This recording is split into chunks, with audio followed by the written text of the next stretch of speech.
Good evening, everyone. My name is Bianca Lambert, and I serve as a college advisor at Student U. And tonight we're going to spend some time talking about financial aid and scholarships in the FAFSA process. We are hosting this with the Emily K Center, the Game Changer Campaign, and the Scholars to College program. Just a reminder, tonight's presentation will be recorded, especially for those if you have to jump off for any reason, or you have other individuals who wanted to join but were unable to. They will be able to access this presentation later. Also, if you have questions, you can place them into the chat, and we'll make sure that we answer them throughout the presentation, and there will also be time for question and answers after I finish. So let's go ahead and get started. So today we're going to start with a little bit of some words to know. I'll talk about types and sources of financial aid.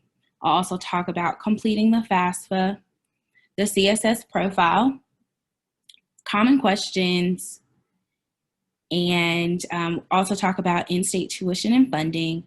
I'll talk a little bit about the math of financial aid, and I'll end with resources and questions. So some key words to know. The first one is just financial aid. Again, this is just the federal and state government providing that assistance to help cover the cost of higher education. When people ask sometimes where their tax dollars are going, it's going to this program. And there's also financial aid is based off a formula that considers your family circumstances, including the income and assets. Cost of attendance is the estimated total cost of attending any institution. A lot of times people will say, oh, it costs me, $18,000 to attend X, Y, and Z school, but they may or may not be including like the tuition and fees, the room and board, and the books and supplies. And then the expected family contribution, or EFC, which is what I'll refer to it a lot in this presentation, is the measurement of a student and family's ability to pay for post-secondary. This is determined by a formula that happens once you complete your FAFSA, and it will again consider the student and parents' income and assets. Okay, diving right in. So there are types of aid. There are about 4 types of aid. There's grants, scholarships, loans, and employment. Grants, these are, this is money that you get or aid that you get that's need-based, and it does not have to be paid back. Scholarships sometimes are more merit-based, but not always, and they also do not have to be paid back. Then we have loans. We all know about the loans. They have to be paid back at the end of your enrollment. And then employment could be like you or your parents' employer that would help pay for school. It can also include work study, but I'm really going to spend time talking about the first 3 today. So the different sources of aid. So on the left, we're going to talk about federal programs. You have grants, loans, and employment. So the first type of grant is a Pell Grant. It's typically awarded to students who have a high financial need. The maximum award is about $6,345 per year, and that is split across the fall and spring semester. Typically, if you or your student qualifies for free and reduced lunch, you're likely to receive the maximum amount of the Pell Grant, but again, this varies. Then you have the Supplemental Educational Opportunity Grant. This money is just given out directly by the school. Not all schools participate in this program, so that's one thing to keep in mind in case you get a financial aid package in the future and you're like, why don't I have this? Not every school participates in this grant, and it's given to the most financially needy students. This grant very much so is a first come, first serve. I'm going to talk more about this first come, first serve and why it's important to complete the FAFSA early so you're in that first come, first serve. The other two are the TEACH grant and the Iran and Afghanistan service grant. The TEACH grant is for those who are interested in education programs or teaching in a high need area. And then the service grant actually has special eligibility requirements to be able to receive. And if either one of these would apply or something that you're interested in, you can definitely talk to your counselor or to your advisor to get more information about how to get access to these grants. In terms of loans, you have a direct subsidized loan that has a maximum of $3,500 per year. The subsidized loan, what's important to note is that the interest is paid by the government while you're enrolled in school. So a lot of times people will say, oh, this one doesn't accrue any interest while in school. The very important thing to think about is shorter word, shorter interest, shorter payback. For the unsubsidized loan, it's about $2,000 per year max. This interest is being accumulated and will be added to the principal of your loan. So unsubsidized means that while you're enrolled in school, there will be interest happening. And again, longer word, longer interest, and longer time to pay back. Currently, the rate for student loans is 2.75, and that's a fixed rate for the term of the loan. I'm not saying please take out student loans, but what I am going to say is that interest rate is amazing. And if you're going to take out student loans in the next year, this is definitely a good time to make that consideration. Sometimes parents will say, oh, I'll just put what's left of the payment difference on my credit card, or they may choose to get a private loan through the bank. And one thing to think about is sometimes credit card interest rate is 13 to 20%, and the bank is around that same interest rate number. So it's actually better to go through the federal loan program because of their interest rate. The other big thing to remember is that both of these loans, the subsidized and unsubsidized loan, are paid back by the student. So this is the student taking out this loan. It's in your name and you will have to pay it back. Now, the Direct Plus loan, these loans are typically called like Parent Plus loans. So that means the parent takes the loan for the student and the parent is responsible for repayment. Sometimes it may be included in a financial aid package, but a Parent Plus loan does require a credit check. I'm sorry, I couldn't think of the name. A credit check. And then there is employment, which is work study. So work study is a federal aid program that provides part-time employment while in school. I think a lot of times people hear, oh, I'm going to get work study and think that the money that they're earning is applied to their tuition, but that's not really how that works. The work study money is given as a paycheck, and it's really meant to help with like the smaller day-to-day expenses. So that's one thing to keep in mind. Not everyone will receive work study, but if it's something you're interested in, make sure when you're filling out the FAFSA, you select yes to make sure that you're considered for it. And then in terms of state grants and programs, sometimes these are a little less common, but you have the North Carolina Community College Grant, which is for North Carolina residents with a financial need and they're enrolled in a community college. The UNC Need-Based Grant is for North Carolina residents.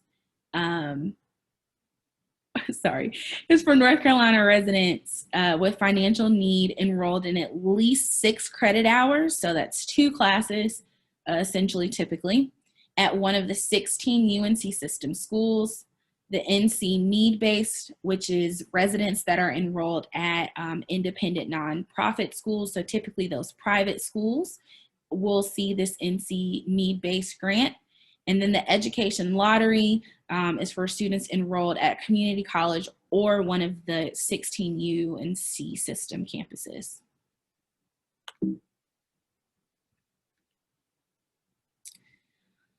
Okay, so more sources of financial aid. You also have institutional aid, which is grants and scholarships offered by the actual school and university. Typically, this is like those athletic scholarships or those big academic scholarships. So, for instance, NC State, their big scholarship is the Park Scholarship, and that is directly coming from the university. And then everything else, the other aid is scholarships offered by, civic, religious, fraternal organizations, military, employers, locally, through DPS. All of these things, when you think scholarships, will fall into other aid. And the biggest thing to remember is that this money is coming from the organization and is getting sent directly to the institution. And I know this because I actually had a scholarship that I was given from a sorority, and all I got to see was a little paper check, not even a real paper check, that they gave me to stand on stage to let everyone know that I got this award. So that's kind of, sometimes you may never actually physically see that money. That's something to remember. And then typically these scholarships are based off of civic engagement, leadership, any achievements, those particular things. If you're looking for these scholarships, cfnc.org really has a strong database to be able to help you to search for scholarships. All right, the meat, completing the FAFSA. So FAFSA stands for Free Application for Federal Student Aid. If you were to go to the website, if you were to type in FAFSA on Google and click, it's typically the first link, it should bring you to this homepage. So that way you know you're in the right place. Some things to keep in mind before you begin. You really want to make sure that you gather all your documentation. In terms of identification, this will be social security numbers for both the parent and the student. FAFSA also uses what's called prior in terms of taxes. So that means your 2019 taxes, for both the student and the parent will be used. Some other things that people tend to forget but are important will also be birth dates, and if there are like marriage and divorce dates, those are also really important. So you want to make sure you have all of those things, and then you're going to create an FSA ID. This FSA ID is really important. It allows both the student and the parent to electronically sign the FAFSA, and that just makes things a lot more smooth when you're applying for FAFSA. So you definitely want to make sure you go to FSAID. That's supposed to be ed.gov. If the parent is unable to create an FSA ID, it's totally okay, because there is an opportunity to be able to hand sign the FAFSA at the end. So you can print a page, sign it, and it will get sent to the FAFSA office. All right, so the FAFSA application opens October 1st, which means we are like 3 days away from this. And you really want to complete it as soon after October 1st as possible to get the best pool of money. So this really, the earlier you complete your FAFSA, the more types of money that you can get for your student or for yourself to go to school. Like I said, it uses prior tax information, so 2019. You want to make sure you complete both the parent and student sections. And then the other piece is the IRS data retrieval tool. So using this tool is not mandatory, but it does make it simpler when completing the FAFSA, because what it will do is look for your tax information and enter it into the FAFSA. In order to be eligible for this, the student and the parent have had to make an FSA ID and have like typical tax filing. If you aren't able to use the IRS data retrieval tool, that's also totally okay. You'll just have to manually enter your tax information into the FAFSA and have to sign the signature page at the end. So again, that's why it's really important for you to find that 2019 tax information, so you can be able to knock this right out in one setting. And then you want to make sure that you list all of the colleges and universities that you're thinking about. The maximum is 10 schools that you can list on this application. But if you have more, that's fine. Your counselor or advisor can help you. And I would say that it's really important to complete the FAFSA because it covers the entire school year. So that's fall 2021 and the spring semester of 2022.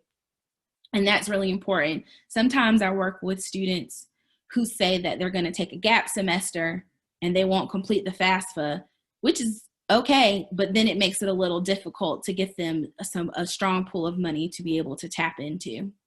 So just keep that in mind. After you submit the FAFSA, you're going to get the EFC and you'll understand your eligibility for Pell Grants and student federal loans.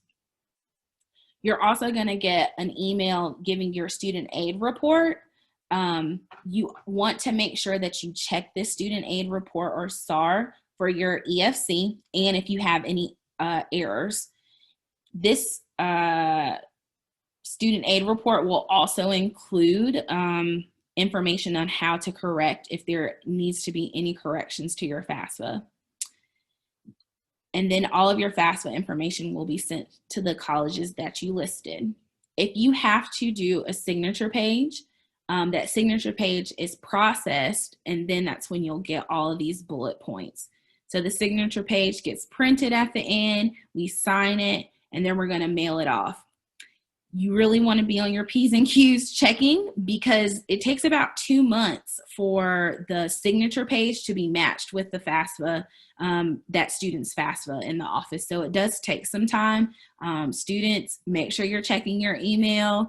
Parents, make sure you nag your students about checking their email because that's really important, and you want to make sure that the FAFSA and everything is done because it will affect how colleges give you information about their financial aid packages. All right, so every once in a while, not really, they say it's random, but it doesn't feel that way. You may be selected for verification by your college to verify your financial information. First thing, if you get flagged, you did nothing wrong. Universities are really just triple checking before giving the financial aid package. Sometimes some typical reasons that you'll get flagged is if a student has an EFC of 0 or if you completed a signature page for submitting the FAFSA. So if you do those things, you can already bet like, oh, I'm going to get verified, and keep that in the back of your mind. How will you know if you got selected for verification? This happens in the student school portal. So if I applied to UNC is going to directly let me know if I was selected for verification. This means that the students will need to be checking the portal and their email periodically, because without the verification documents, it will delay being awarded financial aid.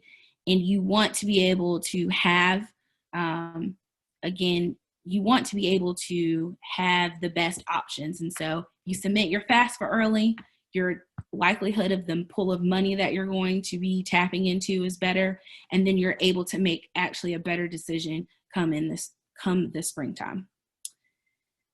So the financial aid award letter, you'll only receive this once you've been admitted. So if I don't get into Wake Forest, I'm not going to get a financial aid award letter from them, and that's okay. It typically comes in the spring, like I said, and it's delivered through the student schools portal. So again, students, check your email after you complete the FAFSA. Parents, nag your students to check their email after they complete the FAFSA, because everything is really going to transpire in those emails and in the student school portal.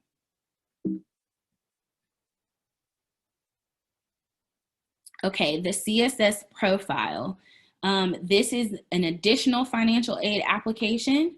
Not all schools require this. Some of the schools in our state that require it are UNC, Duke, Davidson, Elon, Wake Forest. So typically those more elite schools ask for this. If students are pretty sure that they are going to apply to like UNC or any of these schools that require it, go ahead and do the CSS profile while you're completing the FAFSA, mostly because it's a little bit more complicated than just doing the FAFSA. There's also a cost associated with the CSS profile and submitting them to different institutions, but you can get a fee waiver. Those who qualify for this fee waiver are those who have free and reduced lunch or an SAT waiver. And then you can reach out to your guidance counselors to be able to get that fee waiver. Many of you all on this call won't have to do this. It's not a requirement.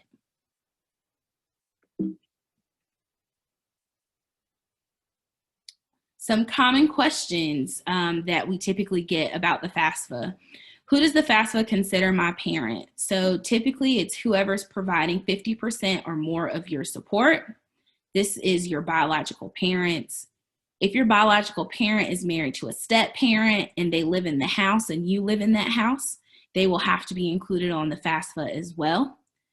I know that there are some special circumstances. I've worked with a student who lived with their grandparents, but didn't have like any communication with their biological parent. And their grandparents were not their legal guardian. So they never went through the court system. They made a family arrangement, which is really common. But you will have to reach out to your biological parents and get that tax information. So just keep that in mind. What if my parents don't have a social security number? No problem. They have a solution for that too. So you'll enter all zeros into the FAFSA and print out a page at the end. Any parent actually can opt out of putting their social security number.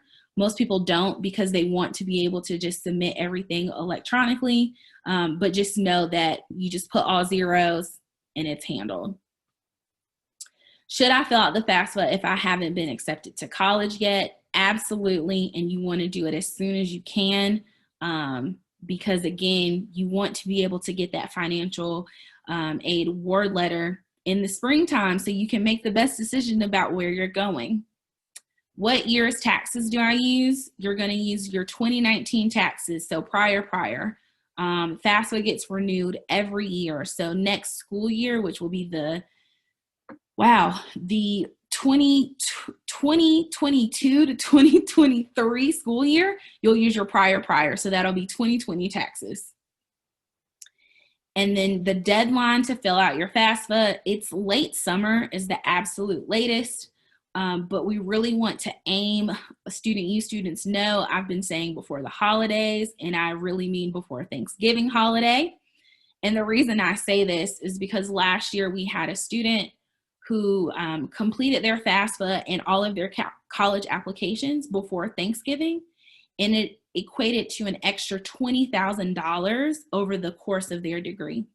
So that's like huge. That is quite a lot of money that the student is getting, not because they were super stellar, which I mean they happen to be, but not because they were super stellar, just because they completed their FAFSA and their applications early. And then do you have to pay for it? Absolutely not, because again, the first word is free. So it's completely free. There may be people who are saying, I can, do your FAFSA for you, but you're going to have to pay them and you shouldn't have to do that. That's why we have Student U and Emily K, so you can work with us so that way we can help you fill out your FAFSA. And again, that is free.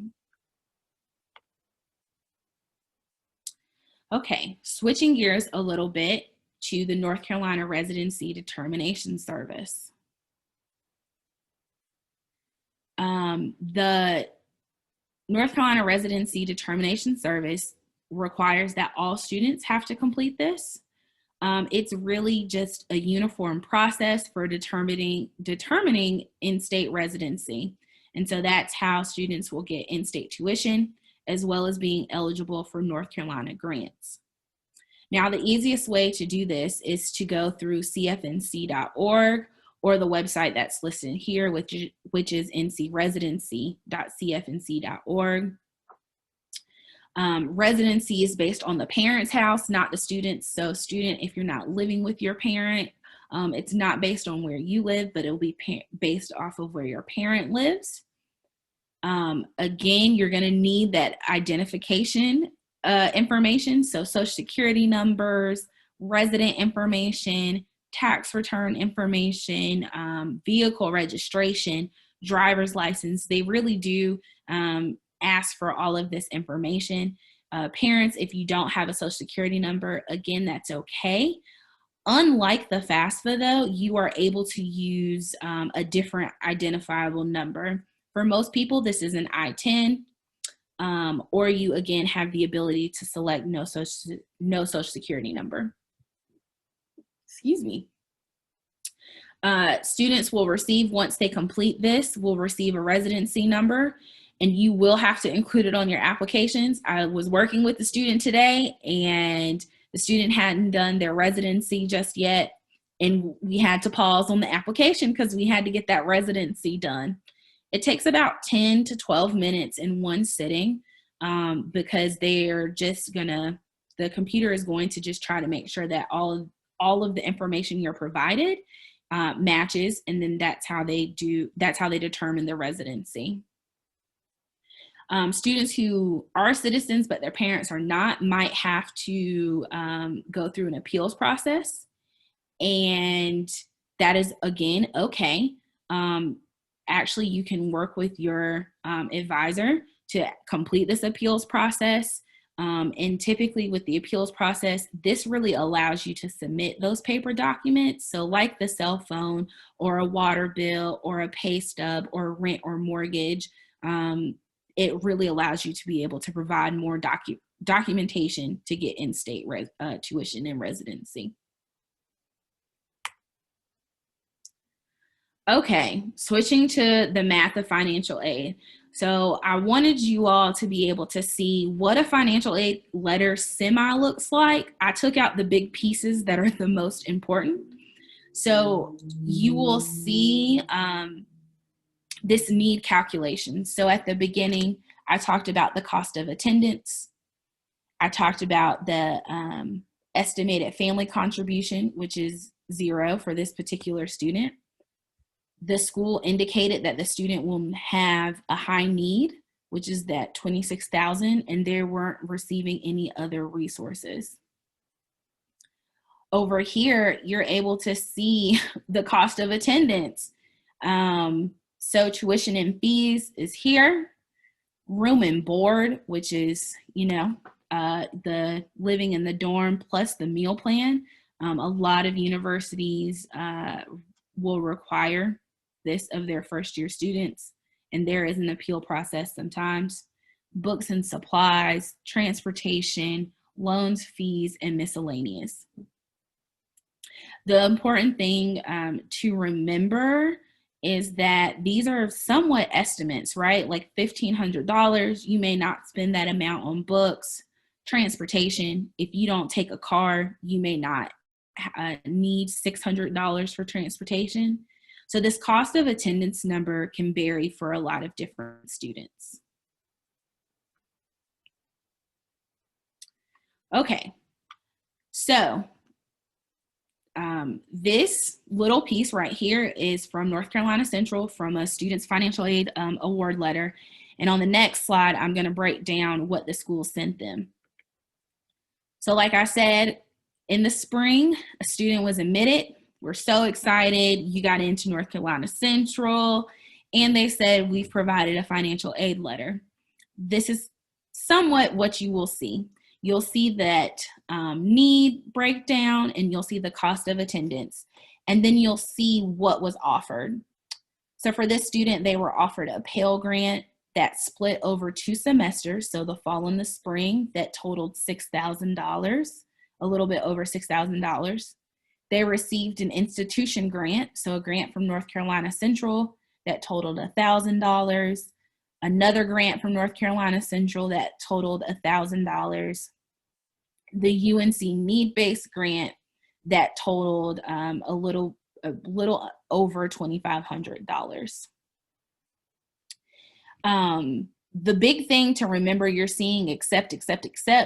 Typically for schools, when you get your financial aid award letter, it won't say accept. You have the option to accept or decline these, but I'm seeing the student after they accepted their money. They're free money. These 1, 2, 3, 4, the student didn't have to pay back. And then down here, this is why you're seeing the offer. So for the subsidized loan, they were offered $4,500 for that. For an unsubsidized loan, they were offered $2,000. And then they were also offered a Parent Plus loan that was a little bit over $6,500. If I do the total, that's about $24,000. If you remember on my last slide, I said the cost of attendance to North Carolina Central was about $26,000. So the student has a bit of a gap, even with all of the money that they were given in their package. So in the spring, this is why it's super important, again, to complete that FAFSA early. We're going to figure out exactly if this is a financially smart decision for this student to attend this school. So you're going to take the cost of attendance, which is $26,030. And then you want to subtract any grant or scholarship money, and even if you have any savings account money. So I subtracted their Pell Grant, their Central Grant, their Eagle Grant, and their need-based grant. That left about $15,000 that they would need to pay to go to school, right? We haven't taken any loans yet. So we're really thinking about, okay, what does this mean for me going to North Carolina Central? Well, the student decided to take at least the student loans, right?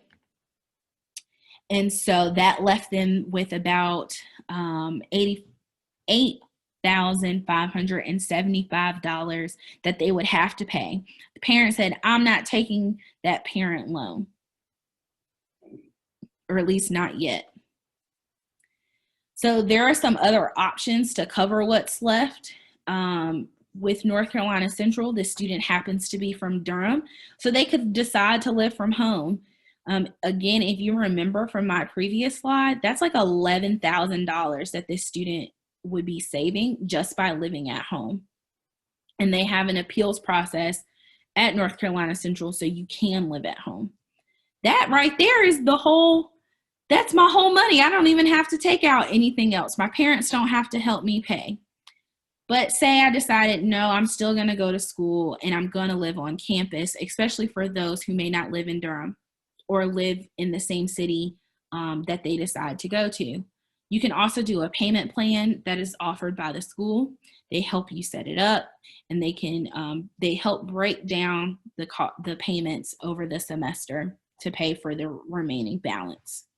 That parent can opt to take that Parent Plus loan, and then that would help cover some of that cost, but would still be short about $2,000. And so the parent and the student would have to come up with a plan to cover that $2,000. Probably maybe a payment plan would be the best option.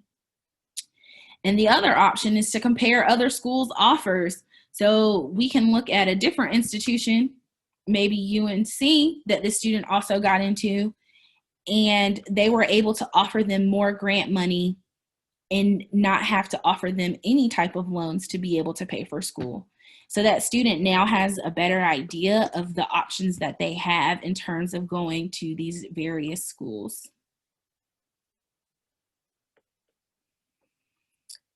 Some resources for you all would be the Federal Student Aid website, which is studentaid.ed.gov. And then again, CF&C has some FAFSA assistance. Also, Emily K and Student U offer opportunities to work one-on-one, as well as we have some work sessions coming up to be able to complete your FAFSA. So I know there have been a lot of questions in the chat. I've paused multiple times because they've popped up on my screen. But if there are any other questions that individuals have, if you just want to pop them into the chat, and then either myself, Rachel, or Taylor can pop in to answer them as well.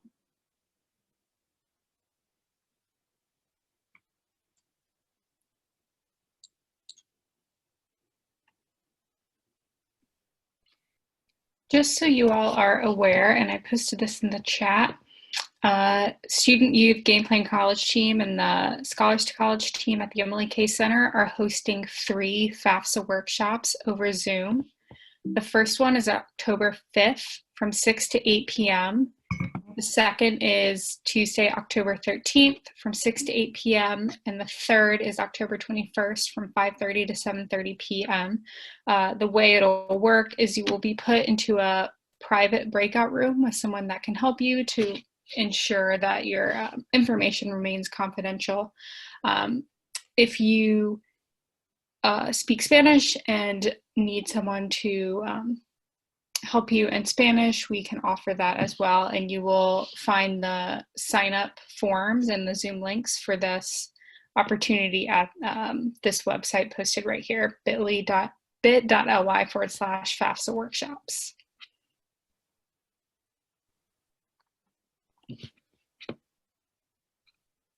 Good questions coming in. So the first one I see is, can we add schools later to the FAFSA application? Absolutely. You can. It's better, obviously, to submit it all at one time, but there is a way for you to add more schools later to your FAFSA application. Our next question is, does the student see all the parental tax and financial details that are entered into the FAFSA? If you are filing the FAFSA with your student sitting right next to you, they'll be able to see what you're putting in. But you can also have your student sign in, you complete the FAFSA, and then you can sign it yourself if you want to keep that information, confidential.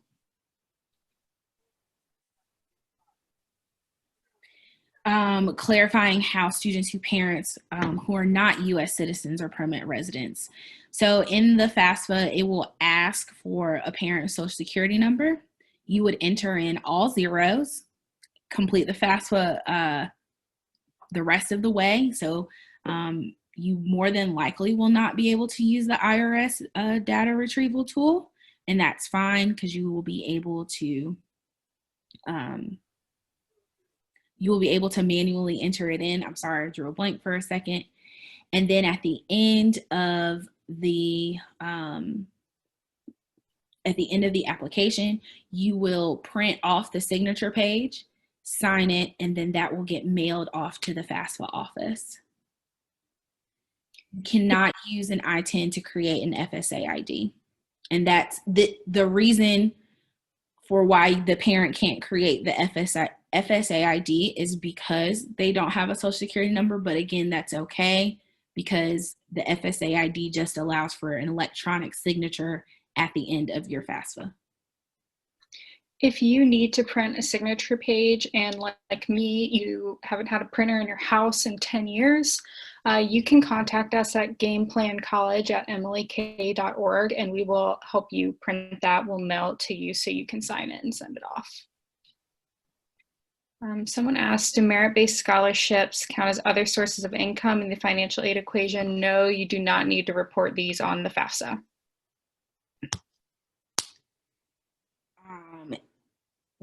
If you think that your family, it says, if I believe my family will not qualify for financial aid, should I still file the FAFSA? Yes. Because you want all the opportunities to get the free money as you can. If they're offering grants or even if they're offering loans, you want the opportunity to get access to those resources. We had a question, how do you apply for the work study fund on the FAFSA? It will ask you, do you want to be Considered for work study, all you do is click yes. If your institution offers work study, they might consider that on your application. The next question is, do parents need to make an FSA ID? One parent or guardian needs to make an FSA ID. At the end of the FAFSA, you electronically sign the FAFSA with your FSA ID. And there also needs to be a parent signature, and the parent's FSA ID is how they sign that. If they're unable to make an FSA ID, they can print a signature page. Someone asked where the address is to mail the signature page. It is on the signature page, so it'll be really clear to you what you need to do. And then the next question is, would it be recommended to complete the application even though I'm a 9th grader? No, you want to complete it during your senior year of high school. So the semester or the year before before you head off to college, I'm sorry.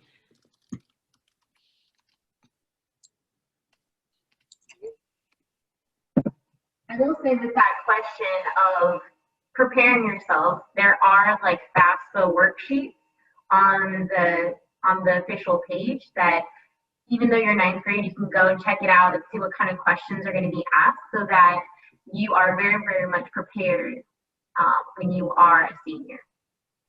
So I definitely would go check out those FAFSA worksheets.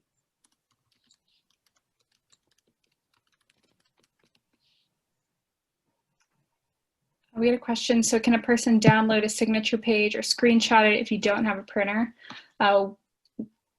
Someone on our team tweeted at FAFSA a couple times today. It needs to be a wet signature, meaning that you need to print out the page and actually sign it yourself.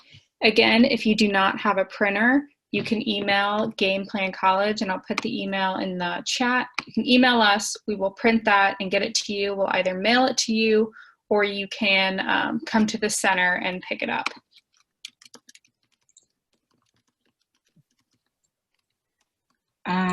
Then the next question is, so only one parent needs an FSA ID, not both, and that is correct. Only one parent will need to create one.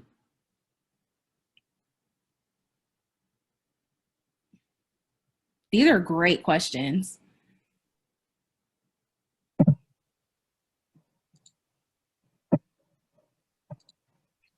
So just as a reminder, can someone put in the chat what kind of documents you need to have ready to do a FAFSA working session to complete your FAFSA? What are the documents that you need?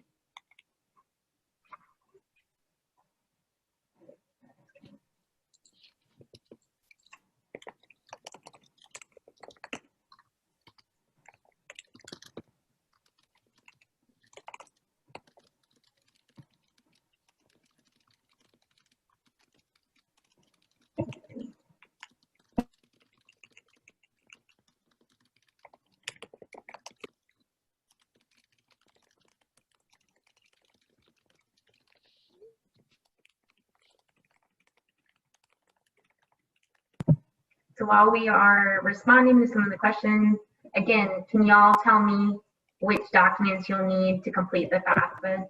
What are some good things to have in hand?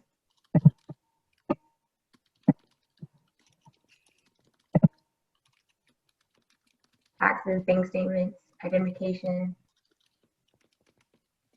Yes, socials. Yep. People forget sometimes. They forget their birthdays. Make sure you have the correct address, you know, all those good things. And then which taxes are you using? 2019, yes. We had a question, does it count for FSA ID if a parent is already in school?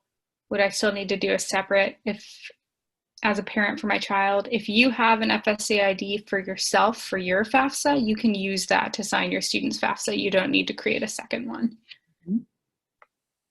We had a question, where can we find the FAFSA sheets we were talking about? Can you clarify? You can find the FAFSA at fafsa.ed.gov. I was talking about if they wanted to see what a FAFSA looks like prior to their senior year, they have the FAFSA document that you can see which questions they're going to ask. So I'm going to paste that for everybody right now. You do not need a tax transcript. However, you do need a copy of your taxes from that year. It can be unofficial, it can be whatever you printed off after you were done or your accountant gave you, because it's going to ask for lines. So it's going to ask for things from your W-2 and your 1040. In some cases, if you have to undergo FAFSA verification, they're going to request that you request a tax transcript, but that's less of a common practice now. The FAFSA, it kind of depends if you're able to use the data retrieval tool. It's fairly fast. If you are not, it takes a little bit longer. I'd say 30 to 45 minutes. If you have a lot of assets, if you own a lot of houses, the more complicated your financial situation is, the more complicated your financial aid application is going to be. So it really depends. But the good thing is that you don't have to fill it out all at once. You can stop and save and come back later.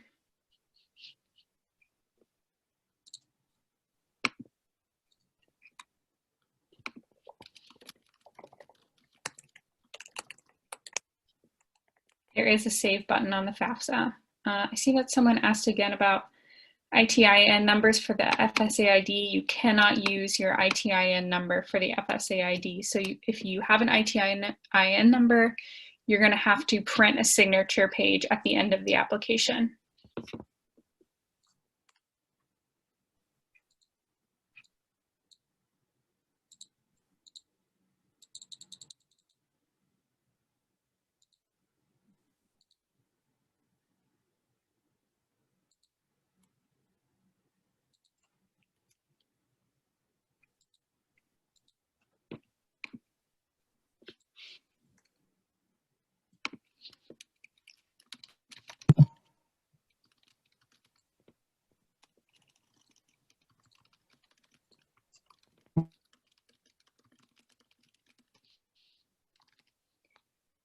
Yes, you can complete the FAFSA in multiple sittings.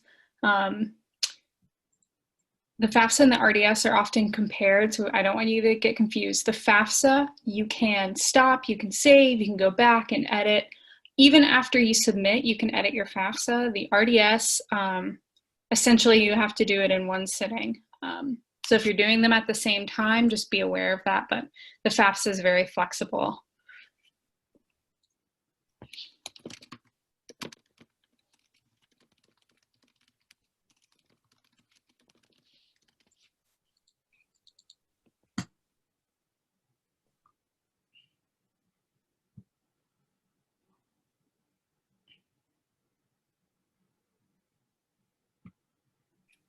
So here are the times for our FAFSA work exceptions.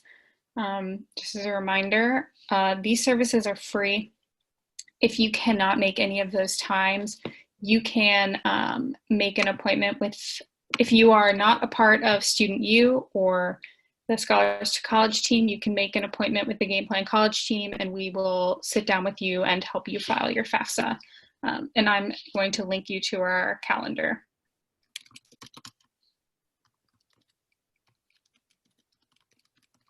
Oh, Jackie just put it there. We had a question, what do you do if you're classified as out of state for the RDS, but you were not out of state? You can appeal this. There are several different things you can do. One of the ways, so if you know you made a mistake, you can go back and refile.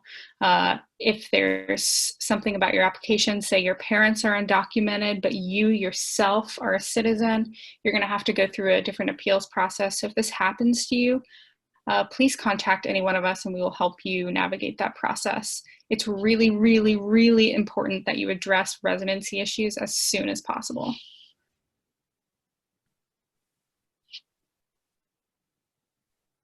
We had a question about scholarships, and Taylor just posted a good website for scholarships.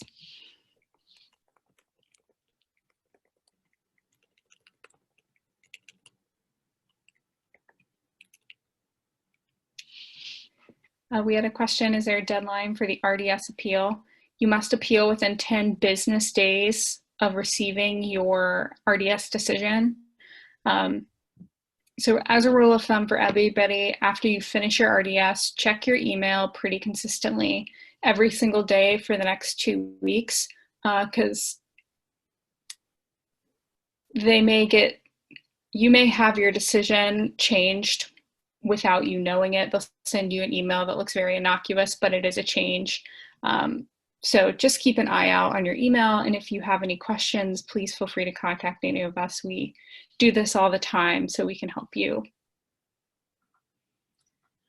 Just also, like Rachel was saying, you do have the 10 days after you're notified of your determination, and then it's 25 days after you've notified them that you have to complete your RDS appeal. We had a question, are there deadlines for other scholarships? I don't know quite what you mean here. There are deadlines for all scholarships. I believe they're posted on the site that Taylor linked there, but if you have a question about specific scholarship, we can answer that.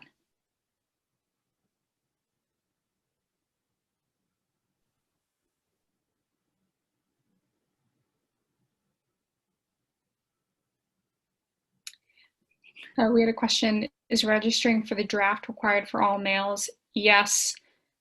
It's an antiquated and old weird rule, but if you were born a male, you have to register for selective service for the draft in order to be to receive federal financial aid. If you were born a woman, you do not have to do this. So when you see that question on the FAFSA and it seems weird, just know that that's a question you have to answer. We're about at time, so we just want to give everybody one last call for any questions you may have. If you have any personal questions, you can email us at gameplancollege@emilyak.org, or if Bianca and Taylor want to put their emails down, you can email any of us and we'd be happy to answer your questions.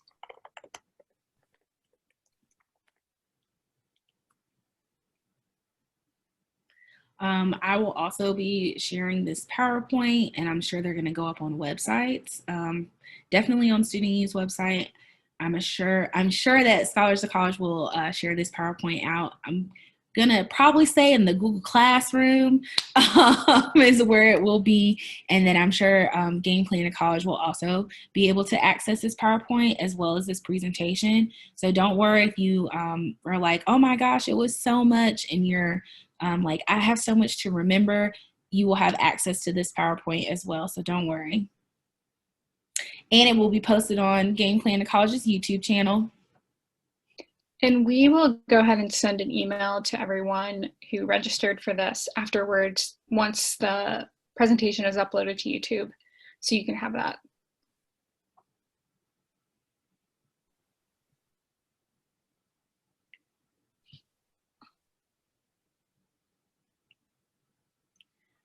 All right, I don't think there are any more questions, so we will say thank you all for joining us. I hope you've learned a lot, got a lot of your questions answered, and we look forward to seeing y'all at some of the work sessions for the FAFSA coming up in October.